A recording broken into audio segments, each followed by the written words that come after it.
Hi, so here we are at the beginning of July almost, but most of this video was put together back in April when I finished the work on the car, which was, I mean, if you've watched the previous videos, you'll know it was about water leaking into the passenger footwell and what I've done to actually counter that and put it right. But we did a lot of work in the meantime. Part of the garage wall had to come down and be rebuilt. We've now got the garage door on, we've got a flat floor, we've got a window that you won't see in this old clip. But it's been great being able to bring the cars in off that steep driveway of mine and work on them on the level with a roof over my head. And the Jag is now going well. You know, it's spotless. It goes out pretty much every day. Yeah, love it. But this is how I got there. And it really is in need of some care and attention. Okay, so I've applied the seam sealer. It went on, I mean, reasonably well. It's dry to touch, slight rubbery texture, which is about right. I went all the way down to the bottom where I knew that there was a cavity down there. I've come back up on that side, gone back over the pieces that was covered originally, and resealed the areas where it was leaking, made a really good tight seal on there as best I could. So I'm quite happy with that. That was the other area there that was leaking in there. Aluminium body shell, been totally told by the paint shop guys, no, you don't need to put a primer down before you put this on this alley shell, and the product that they gave me didn't require it. So I've done exactly as I was told, and really all I want to do now is just mask off an area pretty roughly, to be honest, that I'm going to just put the stone chip on and just finish this damn job off, because I mean, I should have really finished this off a long time ago and I just didn't, because work and other commitments, you just don't get the time to do a lot of this stuff. So that's why it seems as though really I've taken like 3 months to do a half-an-hour job, which I have. What I've done, I've got acid brushes. Right, so this is the product I've got, which is basically just like a anti-chip wheel arch thing. Does it have any instructions on it? Shake the bottle before use.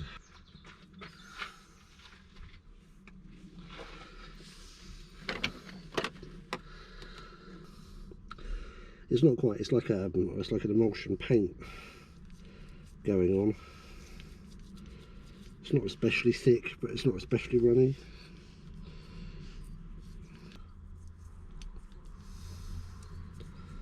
No need to get it on that cable.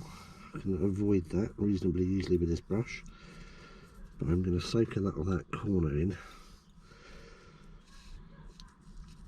Get that done, and hopefully, I'm so hoping this solves the issue.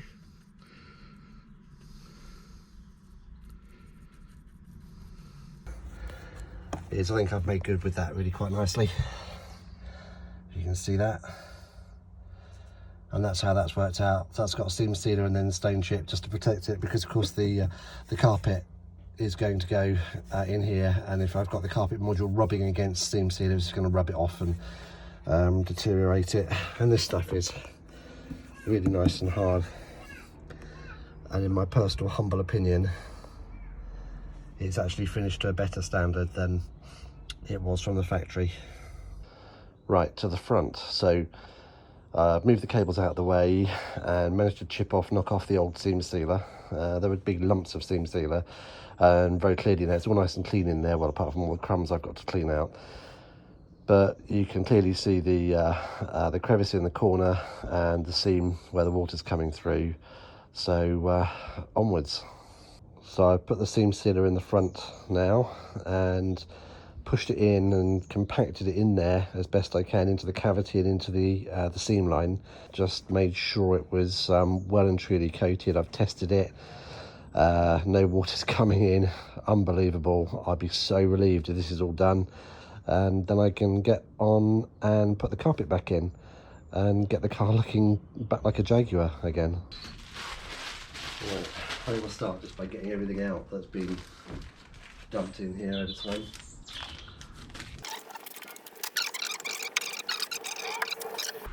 And I have my Dettol surface cleaner. bag, and I have my trusty knee towel.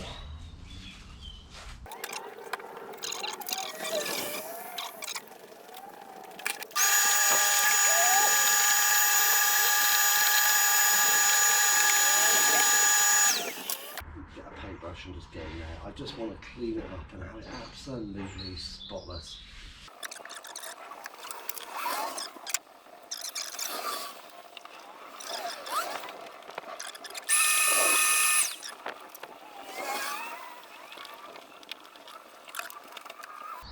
Yeah, good. Right. Okay, so here's the carpet module, which I'm just going to stick back in a minute. And the first time this damp problem happened a year ago, I did actually rebuild quite a large section of it. So all of these areas, I mean, this is latex rubber that I used to clean it and fill it in with. That's all been rebuilt, and it's actually pretty good. I did split that because I was actually contemplating doing a little bit more, but it's absolutely fine. It all feels quite good. It doesn't smell, it smells clean. I mean, it's a slightly yellower finish. I used some anti-mold cleaner on it, let that really soak in. It did actually cause some discoloration on the carpet on the other side, and just a couple of spots, which I've actually got a solution which I'll show you now. Yeah, so I'm just working inside the carpet module for the Jaguar, and I noticed there was a couple of like little bleach marks. I don't know exactly what they were, but you can just see a bit of discoloration. I mean, it literally, this carpet is almost immaculate. I mean, I haven't hoovered it out since I've been working on it, but it is clean and there's no wear. I mean, it's always had mats in there. I don't actually know what's caused this. Something's obviously discoloured it over the time. I don't know, but you can just see that there. So what I thought I would do is just experiment, and I've got a Sharpie, and all I'm going to do is very gently just dab into, I'm not going to draw any lines, but just dab into with a grey Sharpie and just see if I can take the worst of that off without actually leaving any visible marks that I've been using a pen. I'll just be interested. So I'll spend a few minutes doing this and come back and show the results. Right, okay, so that's literally just about 2 or 3 minutes later. And using the Sharpie, all I've been doing is finding the patches and not doing any lines, just literally dabbing the pen into the fabric, into the weave, and it's really working. Now, it's a permanent marker, so it should withstand carpet cleaning, but it's actually worked. And to be honest, I don't think you can tell that there was ever any colour difference there.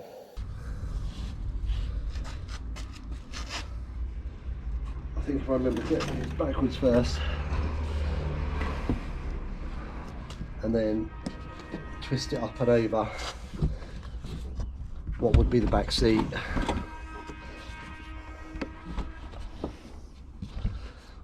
Knocking the camera, manipulate it under there.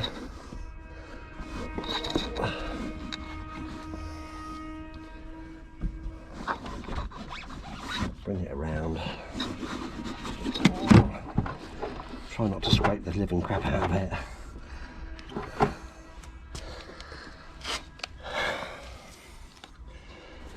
And then lift and get it into position. Now then,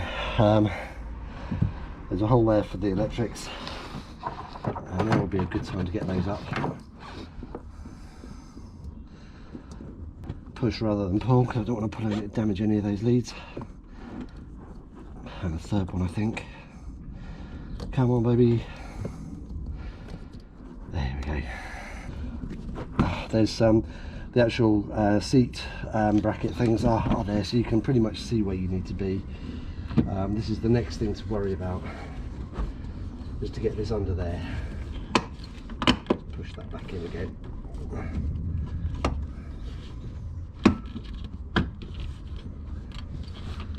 Bend it under gently as you can.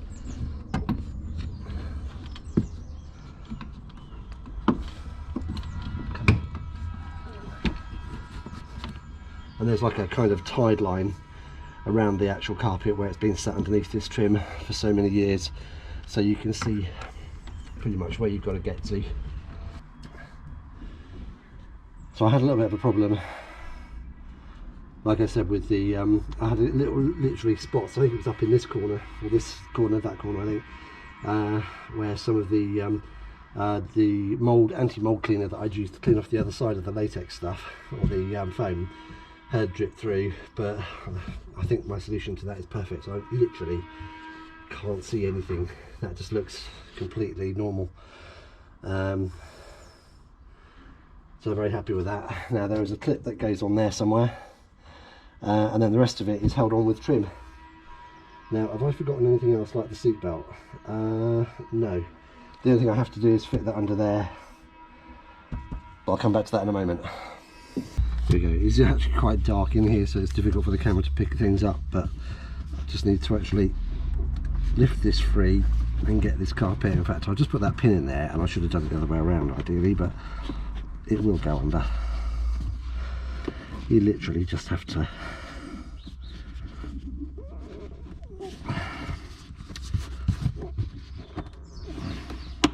this does actually pop out, if I remember. Come on, get the bugger in there.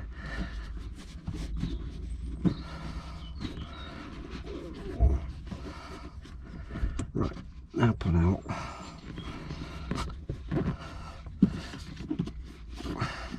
Yeah, come on, you know you want to.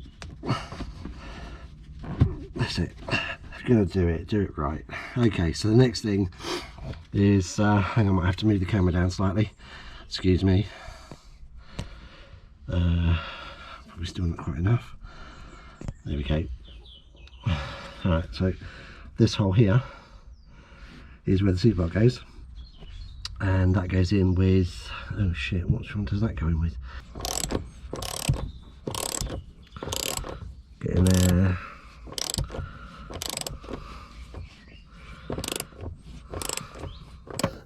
So this piece, this is the bonnet release catch here, if you can just see that.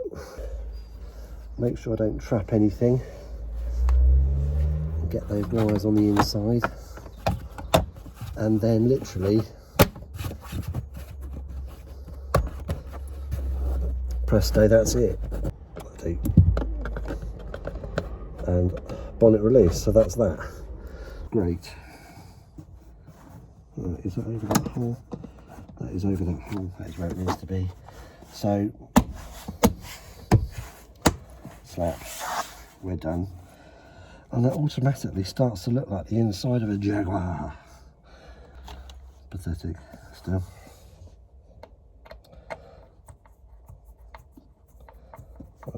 So there's that. I went.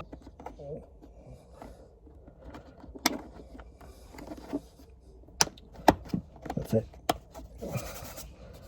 In without causing any damage.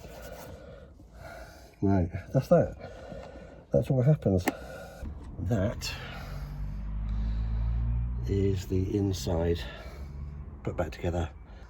All looks much nicer, and I bet it's going to sound a lot nicer, because every time we turn the engine on without any of this carpet in there or this trim, you can just hear the road coming through, and it's really, it's horrible.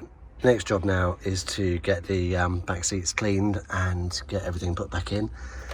I don't want to put that on, don't slap it down. I think this is the next piece that goes back in, followed by the central arch.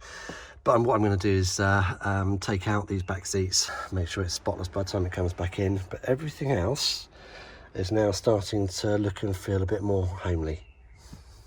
So me, I am a bit of a Autodlim fan. Do use Autodlim products. So that was the interior plastics and other bits and pieces. That is leather cleaner. And then to finish off, the leather care balm. Now whether I'll finish it all this afternoon, because I'm not in any great hurry, I'll do it all slowly bit by bit, but I'll get cracking and show you the results. So one advantage of actually having no seat in there is that it does kind of make things a little bit more comfortable, because when you're sitting in a seat and it's like sat back in the seat, you've got to lean forward over your stomach to get to anything, and this actually is a lot more comfy. Okay, so we're beginning to get there. Get my finger out of the picture. It's beginning to look just a little bit more like a thoroughbred Jaguar.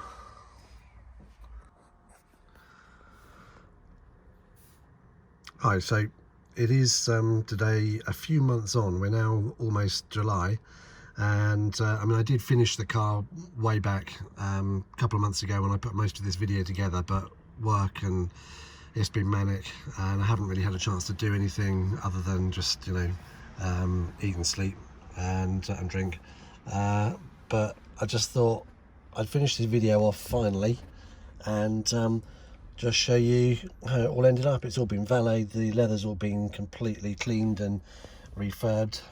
I had the leather actually painted not so long ago as well, so there are no, you know, it really is in very nice condition now. There's no marks on the driver's seat.